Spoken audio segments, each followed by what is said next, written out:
We all loved the show Smallville, and we all wished that the show would have continued.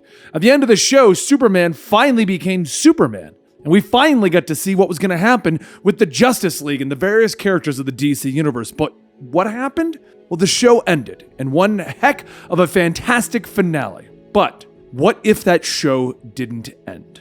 Today, we are going to be covering the comic book series Smallville Season 11, Volume 1. This is going to tell the story of Clark Kent as he actually becomes Superman, not just Clark Kent in Smallville. And if you're wondering where you are, well, this is the Comic Storian channel. We take your favorite comic books, the lore to your favorite video games, and the synopsis to your favorite movies and TV shows, and we turn them into an audio drama. We allow you to experience what happened in your favorite stuff, even if you don't have the time to read them or look into them or play them. So, after many requests right here at the channel, we are bringing you Smallville, Season 11, Volume 1.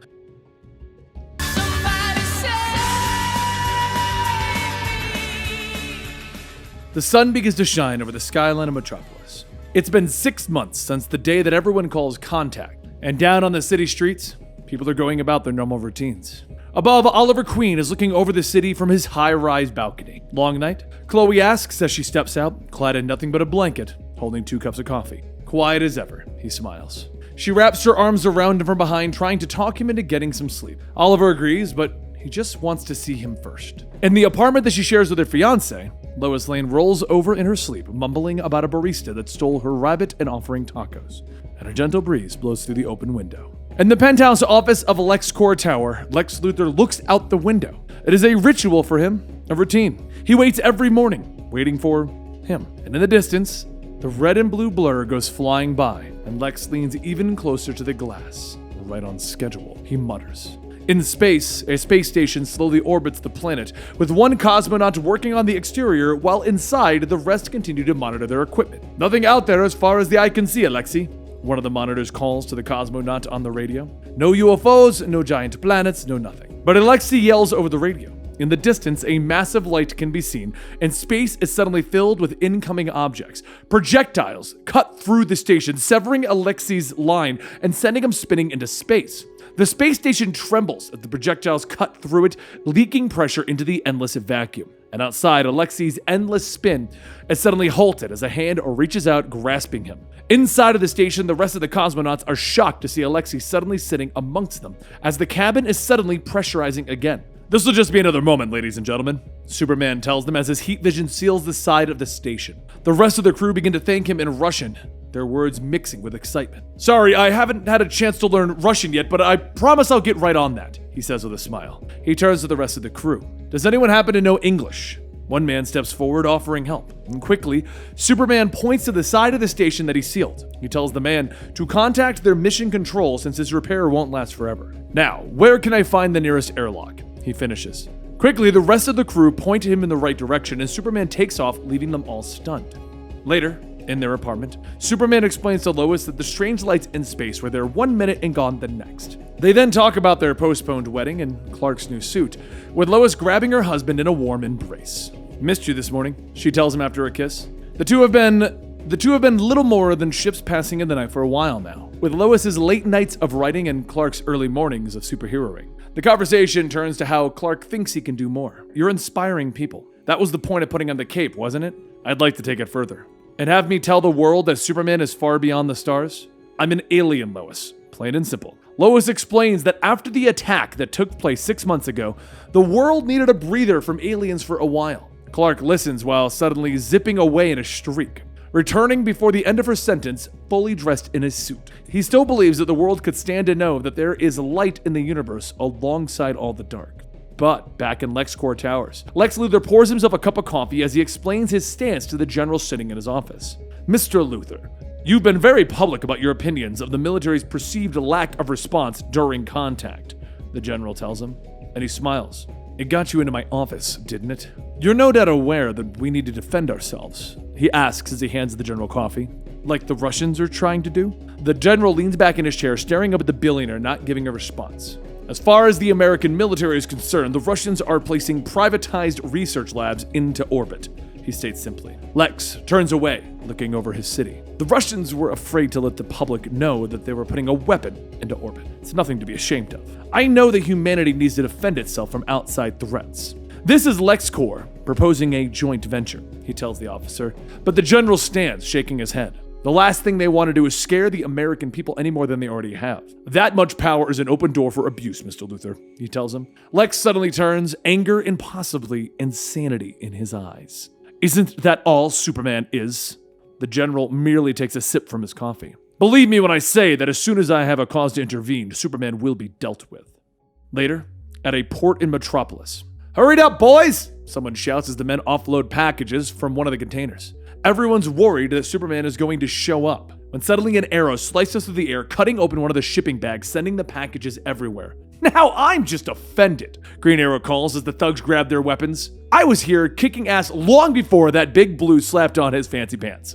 The thugs open fire, yelling for everyone to kill the vigilante. At least you guys remember me. Slightly less offended. He quips as he flips through the air, bullets flying around him. He comes out shooting, firing twin crossbows and wrapping up one of the thugs. But the rounds keep coming and he's forced to jump behind a barricade. It's 11-on-1, Queen! I'm fine with those odds. The group moves forward with the boss smiling in the front. You ain't been out on town in months. You got married, he snares. To that little nobody. Behind the wall, Oliver does some quick calculations in his head, aiming his bow upward. The arrow sails into the air, exploding over the goons' heads. Ha! You missed! And suddenly, small projectiles rain from the sky, stabbing into everyone, tasing them.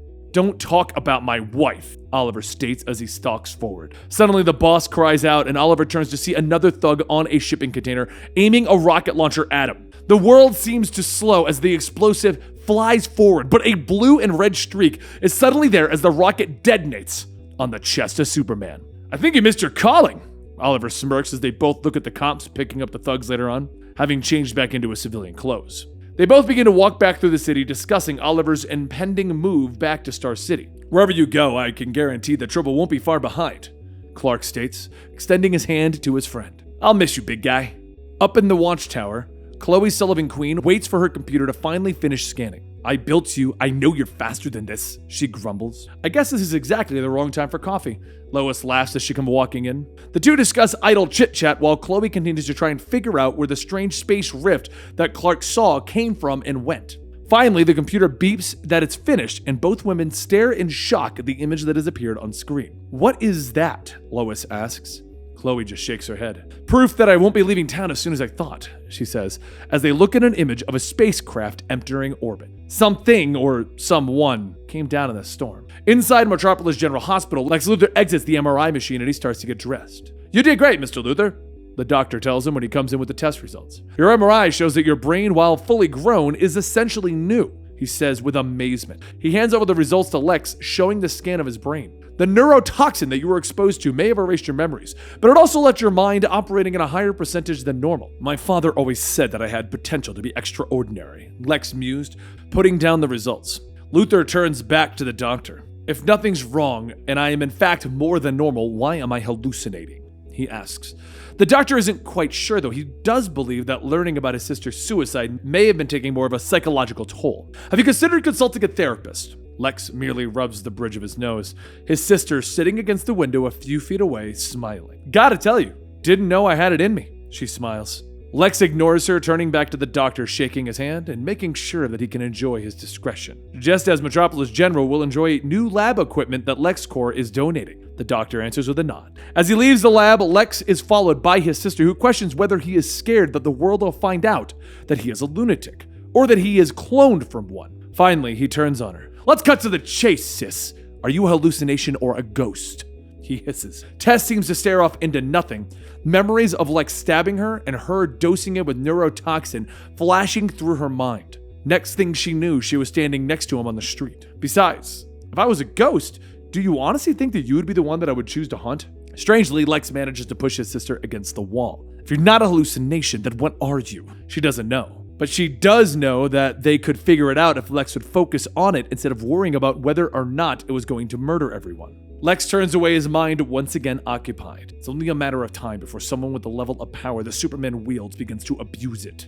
Suddenly, Otis is there interrupting. No offense, Mr. Luthor, but I don't think that's the best way to open up your press conference. Lex orders his assistant to get any research on the neurotoxin that Tess dosed him with. He pushes aside the idea of postponing the press conference. We can't waste any more time. If the military won't take steps to keep us safe, someone has to. Superman, meanwhile, is floating in orbit with Chloe coming in over the comms. How's the scan going? She asks.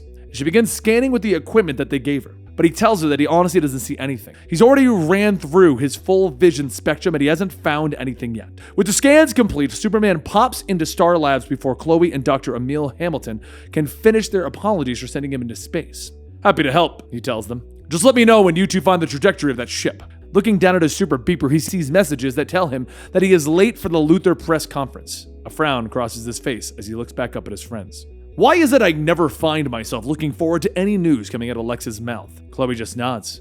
Because you know better. Behind his podium, Lex clears his throat as he stands in front of the press and he begins his speech. Ladies and gentlemen of the press, I'd like to thank you for joining me on what promises to be a historic. But his words are interrupted almost immediately as a hand shoots up from the crowd. Mr. Luthor, the voice calls out. Typically, the question and answer portion of one of these takes place once information has been provided from which questions can be derived. Lex states, not even breaking stride as Lois Lane stands up. Where were you, Mr. Luthor? She asks, ignoring the looks around her. Lex merely smiles at the crowd. Before this, I had a rather nice meal at a quaint establishment called the Ragout's. Lois pushes forward, asking where he was after his sister had declared him dead and before she died. Lex stares at the woman, telling the press that he went away for his own protection from his family's legacy, and that he had to return once he received a final phone call from his sister that showed him she wasn't well. From behind, Clark slips into the crowd, whispering his apologies to his fiancée. Now back on track, Lex points to the slides behind him, letting the press know that his time away was spent on reflection of the so-called heroes that were there to save humanity. Images of the attack by Apocalypse come next, and Lex points out that the very heavens have turned against them. In 2 days, LexCorp will launch the first Guardian Defense platform into orbit. He finishes. The press immediately jumps in for questions, everyone fighting to be heard, but Lex ignores them all, turning his attention to Lois. Perhaps now you have a relevant question, Miss Lane, he asks. Just where do you intend to find someone to get that into orbit on such short notice? She nods. Lex breaks into a smile at the question, and he introduces the astronaut who will fly the mission, Commander Hank Henshaw. Later, Clark Kent sits down with Commander Henshaw for a one-on-one interview at the launch site's cafeteria. The man sits eating a large collection of foods. Forgive me for being rude, Commander Henshaw, he starts, but that's an awful lot of food. Henshaw waves off the comment, telling Clark that it's all a silly pre-flight superstition. The feeling of taste, touch, and other sensations like going into orbit, those are what truly make you feel alive. The only thing better than hugging my wife when I get back from a mission, he tells him, looking out the window at the shuttle. He turns back to Clark, telling him that he thought his time in space was over, that he was done. But now Luthor has given him a new purpose that he didn't think that he would have again. If I could keep the world safe in the process, all the better, he tells him. Clark smiles. The world's not as bad as Luthor makes it out to be.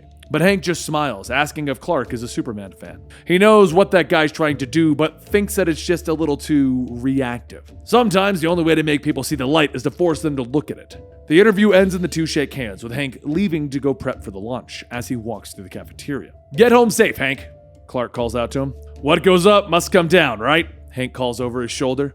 And at Star Labs, Chloe is watching the screens that show the impending launch. At least we know where one spaceship is about to streak through the Kansas sky, she mutters to herself. But Dr. Hamilton motions her over to his screen. That's not all we know, Chloe, he tells her, pointing at the data. The data that Superman collected gave them the trajectory of where the ship landed. He points to the location on the map, which makes Chloe roll her eyes. Why would anything crash anywhere else? At the launch site, Clark and Lois watch as the rocket sails into the sky under a jet stream of fire. Clark reaches out with his powers, hearing Hank send status updates to Mission Control. The boosters from the rocket disconnect, falling back to Earth as the shuttle pushes further. Preparing for fuel tank separation in 3, 2, Hank calls, his voice portraying the smile on his face. When suddenly the alarms begin to beep within the shuttle, and Hank's smile disappears. What the hell? He mutters. Something's gone wrong, Clark says, back on the ground, and suddenly Lois and Clark watch as the shuttle begins to flare with an explosion. Over in the cornfield in Smallville, the pilot of the mysterious craft that landed looks up into the sky, seeing the flare. This looks like a job for Superman, they whisper. On the ground, Clark puts his suit on in a flash, taking to the sky as Superman. Watchtower, I need a rundown. He calls over his comms as he races through the fiery sky. Chloe comes online immediately, telling him that the shuttle has 6 crew members who are all within the forward cabin. Readings indicate a misfire in the platform of the cargo bay. You need to put it out before it hits the fuel tanks, she tells him. Working on it, he cries as he flies through the fire from the engines. A blast of super breath freezes it quickly, and he reaches out, ripping the fuel tanks free of the shuttle, tossing them back to the ground. After a brief moment, he pauses, watching the shuttle streak away. But a quick scan with his X-ray vision shows a massive radiation leak from the platform's power cell. Even if they hit orbit, the crew won't survive, he tells Watchtower as he takes off after the shuttle again. Patch me through to mission control. Superman comes up fast on the shuttle's left side, with Henshaw turning, having already connected through the comms. What can I do for you, Superman?